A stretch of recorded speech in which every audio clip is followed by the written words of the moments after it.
السلام عليكم ورحمة الله وبركاته. احنا النهاردة معانا اليوم ال16 للفراخ البيضة. دلوقتي احنا وزننا الفراخ لقيناهم 650 جرام كلهم، يعني 650 655، يعني جابوا النص كيلو مرتاحين. طب احنا بنبتدي لما بيتم النص كيلو معانا، احنا بنبتدي نغير لهم العلف. ازاي؟ احنا كنا بنجيب لهم علف بادي، هنجيب لهم علف نامي. بس هنجيب العلف النامي هنجيبه مش هيبقى اللي هو الخشن أوي، في بيبقى خشن وفي بيبقى متوسط. ده كده ده علف متوسط اهو، ده الفرخ بيعرف ياكل. طب لو احنا عندنا العلف الخشن، هندقه دقتين كده بحاجة، نحطه في شكارة ولا في حاجة، وبحجر ولا بحاجة تقيلة عندنا، ونمسكه ندقه ننعمه شوية بحيث ان الفرخ يعرف ياكله، عشان الفرخ ما يرجعش معانا. الفرخ لو لقى العلف كبير قوي عليه هيسيبه مش هيعرف ياكله، فبالتالي هو مش هيزيد معانا. فاحنا هنجيب لهم علف. انا عندي العلف المتوسط ده، لو مش عندكم زي ما انا قلت لكم كده هندقه وننعمه شويه.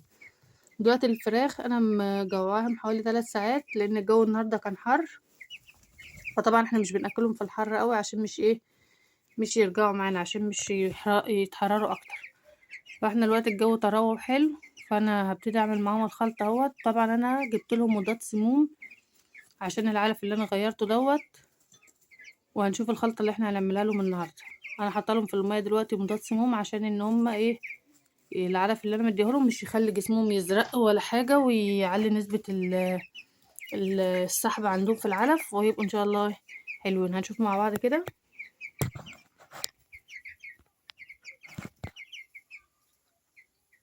دوت معانا اهوت حبه العلف تحت اهم، وديت بصله مبشوره وتوم وليمون. طب النهارده نحط لهم ايه بقى معانا في الخلطه اللي هي بتاعت النهارده؟ عشان احنا غيرنا العلف. بما اننا احنا غيرنا العلف، هنحط لهم النهارده معلقتين صغيرين خل. اللي مش بيعرف يقدر كده يحط بالمعلقه.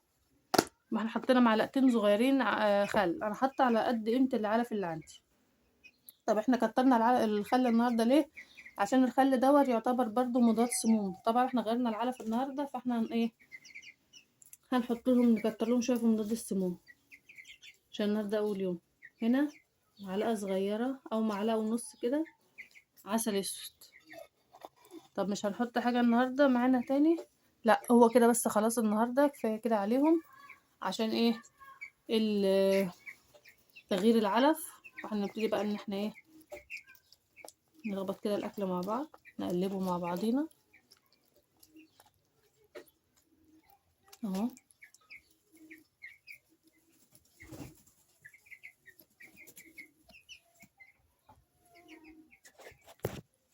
اهو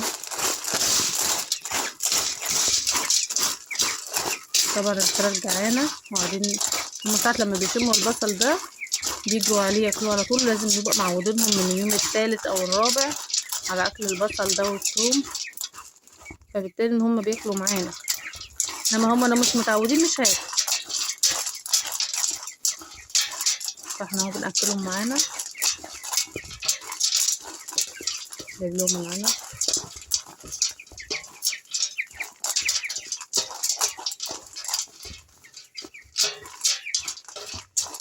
طبعا الفرخ جايب 650 جرام، حلو جدا معانا كده.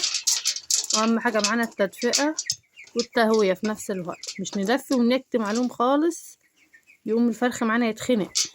لا، احنا كده نجيب فرخ كده نشوفه معانا. بسم الله الرحمن الرحيم. فرخه بسم الله ما شاء الله معانا ابتدى صدره يعرض معانا اهو. صدره بدأ يبقى عريض اهو معانا، اللي هي من هنا لهنا كده، الحته الحمراء دي اللي هو بتاعت الصدر ده كله مفتح اهو معانا، كل يوم بيفتح على الاكل اهو. الفرخ اهو معانا، فرخ ما شاء الله عليه جديد وحلو. رجلين الفرخ ما شاء الله عليها حلوه برضو، مش فيها زرقان ولا في اي حاجه. ورجلين حلوه ومليانه، مش رجلين ان هي ضعيفه وكده، لا، بسم الله ما شاء الله معانا الفرخ حلو وكويس، ومفيش اسهال ولا اي حاجه اهو. الفرخ نضيف، مفيش معانا اسهال ولا اي حاجه اهو. فرخه اهو. بسم الله الرحمن الرحيم. هنحط الاكل مع بعض ونرجع لبعض تاني. اهو الفراخ حطينا لهم الاكل اهو، بسم الله ما شاء الله. طبعا جريوا على الاكل ان هم جعانين، وطبعا زي ما انا قلت لكم حاطه لهم في الميه ديت مضاد السموم. الفرخ دلوقتي هياكل معانا ويرتاح. طبعا انا منضفه لهم الحته وفرشه لهم تبنات، منضفه لهم فرشه لهم فرشه حلوه. اهم حاجه النظافه، الفرخ كده يبقى مرتاح. الفرخ بيحب التجديد وبيحب النظافه.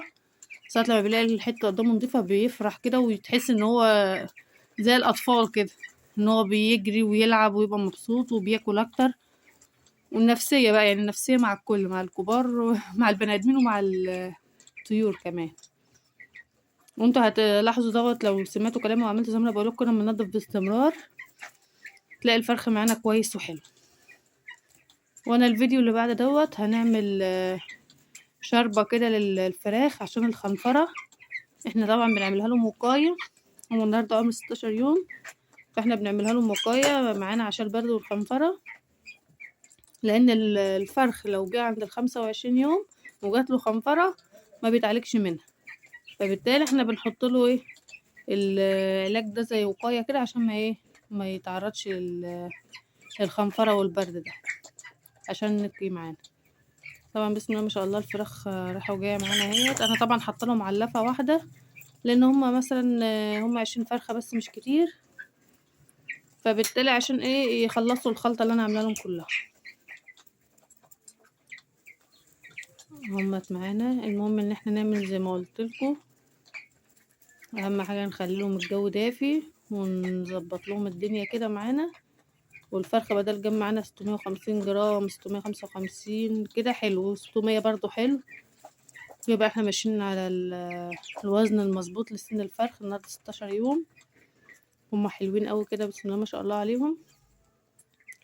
ربنا يبارك لنا وليكم يا رب اللي مربي معانا برضو.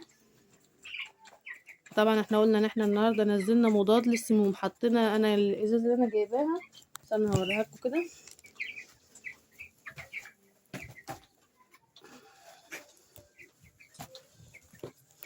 دي الازازه اللي انا جايباها مضاد السموم اهي، بيوكسن بيو اكس ديت. الدكتور البيطري قال لي حط 2 سنتي منها على لتر الميه. انا حطيت لهم النهارده اهوت منها من الصبح، عشان انا هحط لهم العلف النهارده او ساعه، واول ما تحط لهم العلف تحط لهم مضاد السموم معاها مش مشكله. المهم ان احنا اول ما نحط العلف نحط لهم او نحط لها قبلها بشويه، بحيث ان الفرخ معانا ياخد مناعه ويبقى كويس معانا. وان شاء الله ربنا يصلح الحال كده لنا وليكم. يا رب تكونوا استفدتوا معانا. وان شاء الله الفيديو اللي جاي هنشرح فيه الخنفره والبرد وهنشوف الخلطه اللي احنا هنعملها ليه.